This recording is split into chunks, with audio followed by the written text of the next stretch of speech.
Hey everybody, welcome to part one of plushie making with Eitanya, I guess. I have a lot of people ask me questions about how I make my plushies and how do you make this plushie or tell me how to make this plushie. It's kind of a big question. I never mind answering questions, but that's just too big, so I'm trying to break it off into bite-sized chunks. I thought I'd start out with tools, because that's an easy one. You don't really need a whole lot of tools to get started making plushies. Um, Obviously, first thing you need are scissors.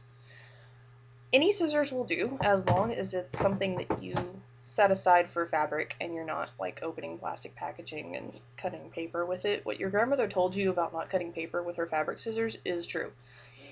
It's kind of become a joke in my house that I have like 5 pairs of scissors in here and my husband isn't allowed to use any of them, but it's true.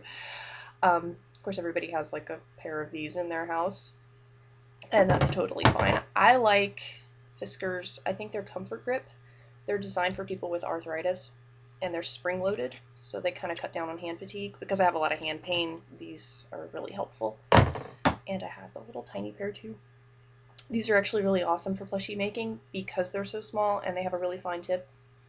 So when you're doing like all the detailed areas, you have a lot more control over where you're cutting.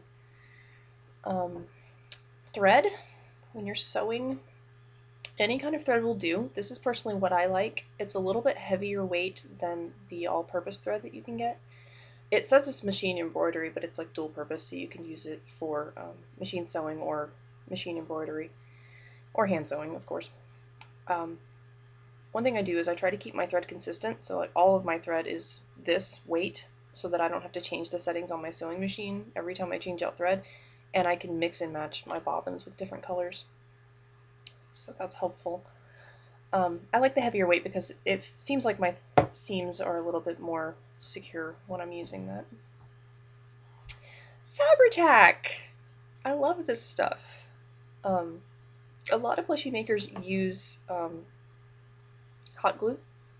I don't trust myself with a hot glue gun, so I'll rather risk the weird glue fumes.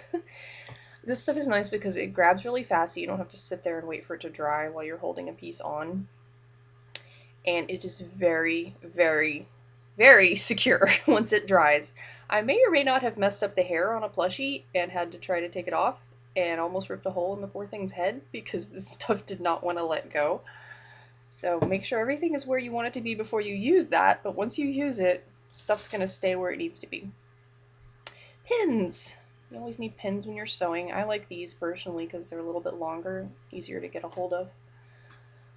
Of course, a needle. If you're going to hand sew, just find a needle that you like and that will work with your fabric.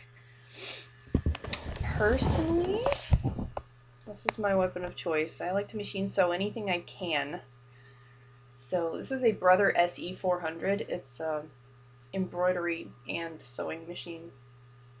It's kind of overkill, honestly. I don't use as many of the features as I probably should to have justified this purchase, but when you're getting started or doing pretty much anything with the plushies, all you really need is a straight stitch and a zigzag stitch. So if you want to go out and look for a machine, that's what you look for. Just about any machine you get nowadays is going to have those 2 stitches and then some. But that will totally get you by.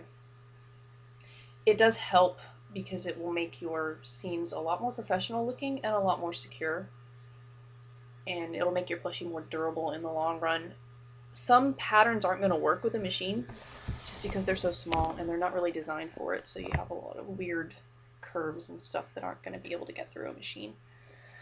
But I've done a lot of work to my pattern to make it so that I can machine sew everything.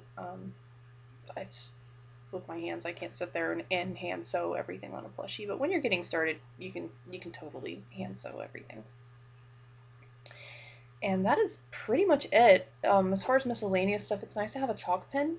If you're going to be working with darker colored fabrics, you can trace your pattern with this. It's a little bit hard to use on fleece, I've found, so I have a white gel pen that I use for that. And on lighter colors, honestly, I just use a ballpoint pen or a Sharpie, which is terrible, and it does get on your fingers, but cheap and easy, so no need to make things overly complicated. But that is about it. You really don't need a whole lot to get started, so go out there and plushify something and send me pictures so I can see. Next time I'm going to be talking about fabrics and materials and things to make your plushies out of. So in the meantime, if you have any questions you'd like me to address on here, let me know. And until then, stay crafty and be blessed. Bye.